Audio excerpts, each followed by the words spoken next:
trộm ôi chà mình đã bay dậy đây đã mất một tớt mấy vậy rồi con rố rồi mà chỉ du trên kê đó chỉ chặt tàu ở bay lan đi đấy thái biết nghe đâu em lại một hai ba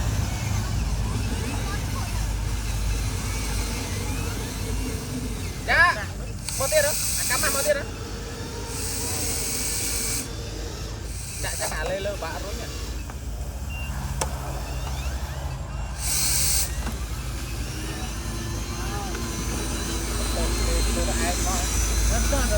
lại anh kẹp kia bên đó có biển này anh thì con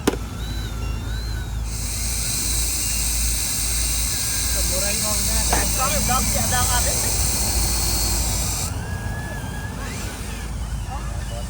tao bố mình thế là chạm lửa đào kia lắm thôi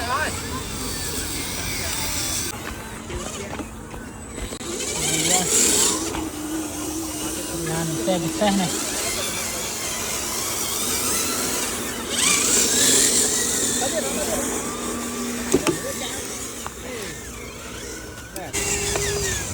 pop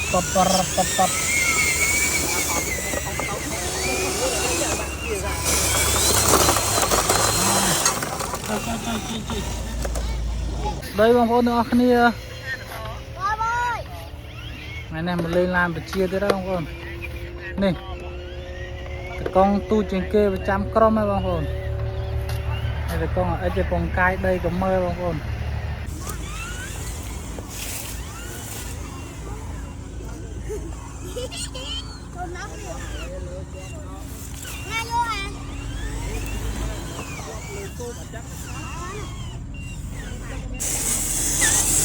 nó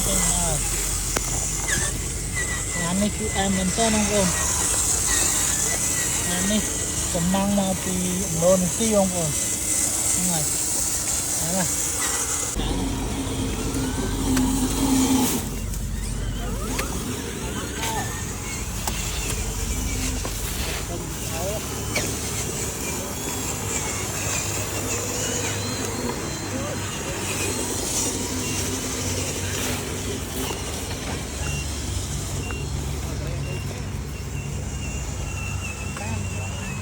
nó được chưa?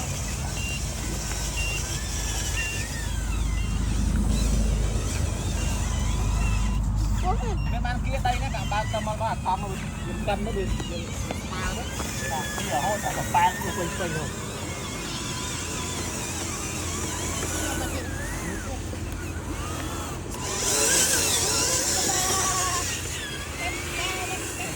Bắt.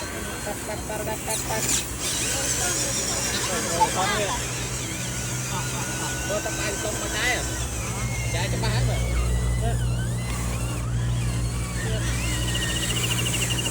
Kia đi mau. Ai tụi bạn bật theo mà chơi luôn à? Lô. Alo. Bài hết. Bài. Cho dạ bật bài chứ. Làm cá ra lá này.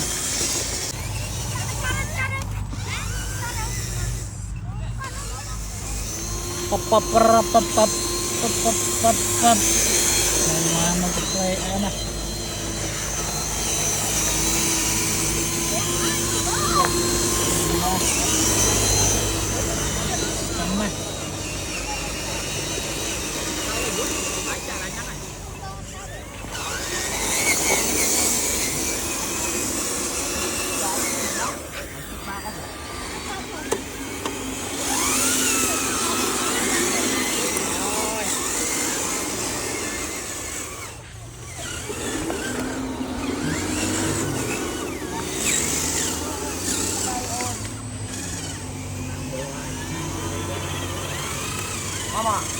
mà thôi đó đi mà thôi đi mà lâu cùng đã rồi ta tiên cái bóng bị con mòn rồi tàu ô tô mà đây kìa tàu tiên tàu ta tiên là con ô tay này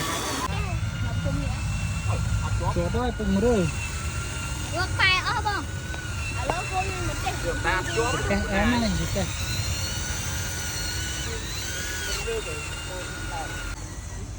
để rồi lẹ tay mà cái ắt cùi cù cái đâu cùi làm thò cái con vuốt bắt cho rồi những bây giờ cái này chốt ai được con lẹ cút vào admin đừng nuôi cái nào muốn nhấp bắt con đia này còn lan đi được con bà lướt nào lướt ăn ôi thảo một con nhau này hello con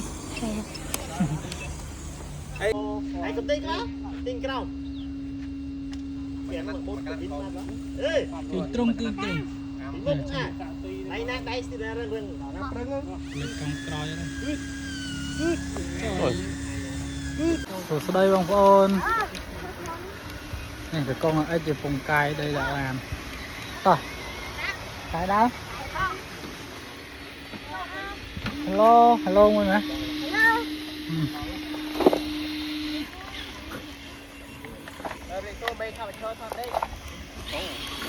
rồi con mình lên tráo này bay thì bay không còn tôi cùng kia con ếch trắng này mà đi không con con ếch gì ếch xôn mà thấy pram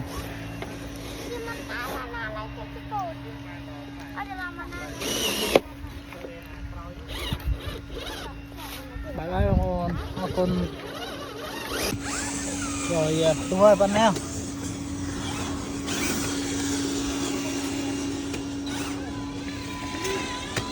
được con ếch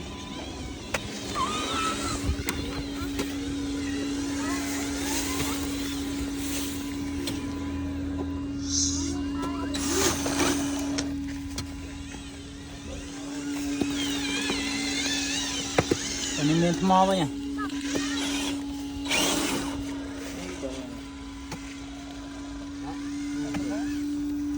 sật